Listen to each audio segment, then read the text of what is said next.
let me be as Christ to you. Pray that I may have the grace to let you be my servant too.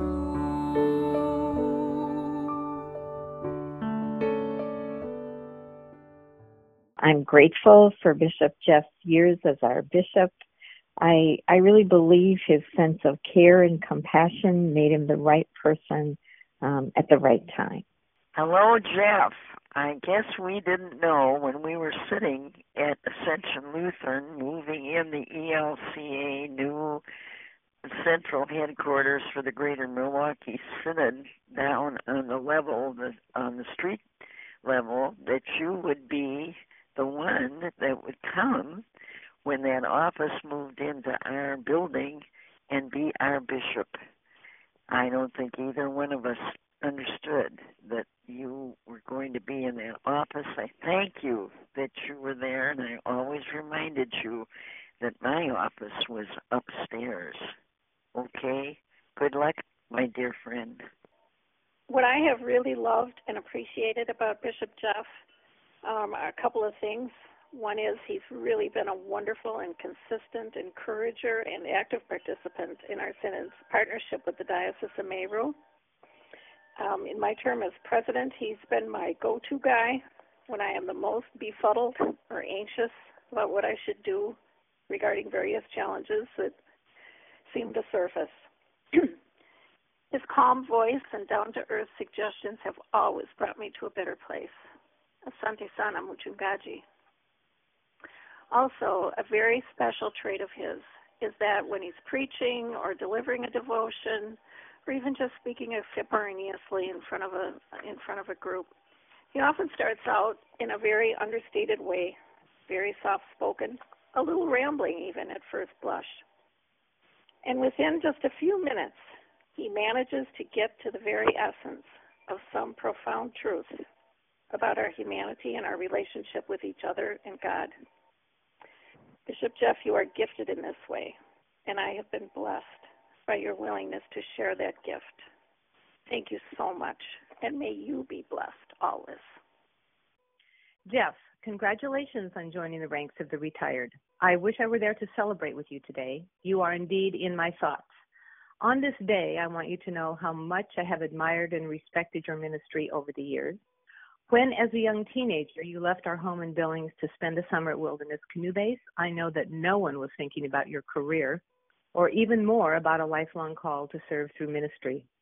Today, I'm also thinking about our parents, and I know that Mom and Dad were so proud of your ministry and would simply have added to that pride over the years.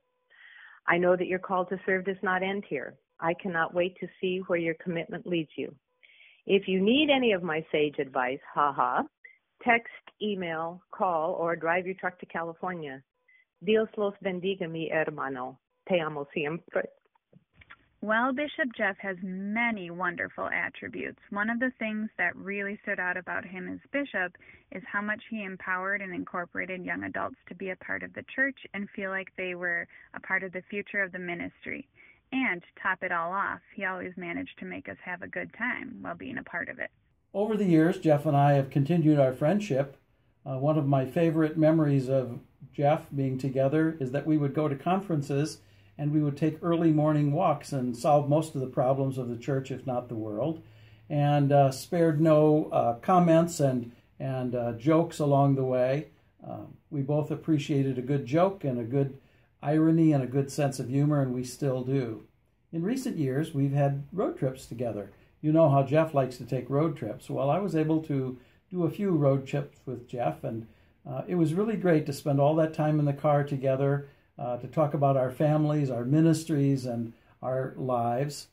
I have great respect for Jeff, and I think Jeff does for me, so that we could really be honest in our conversations and open, and that's something that I've appreciated. I've appreciated Jeff's friendship, his passion for the gospel, and his love of people, all kinds of people, including me.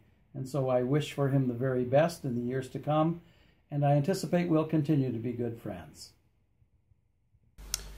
I have personally appreciated the great sense of Bishop Jeff's great gift of humbleness, wonderful sense of humor, and his role model of what it really means to be a servant of the Lord.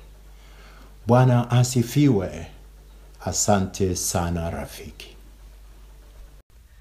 During a partnership summit in El Salvador, we were asked to share what we had seen and experienced during a 2-day community visit. One of the Salvadoran pastors, speaking about Bishop Jeff, concluded his perceptive and poetic list by saying, "I saw a bishop who wears the shoes of a campesino, the shoes of a humble farmer." That description of Bishop Jeff has always stuck with me because it so accurately sums up who he is as a bishop and as a man. A bishop who is far more at home in his keens than he is in his mitre, who has led by doing, by connecting, sometimes irreverently, by listening, by caring, by walking. Thanks, Bishop Jeff, for walking with us as a servant leader. He is always armed with the puzzle page from the latest newspaper and a wry smile to go along with a wry sense of humor. But Jeff, your heart is full of compassion, your mind bright and full of wisdom. You have impressed me always with your love for God, your love for God's church, and for God's people. So in these days, as you move to a new place, take care to keep your cup full. Congratulations on a life well lived, a job well done, and still more to come. God bless.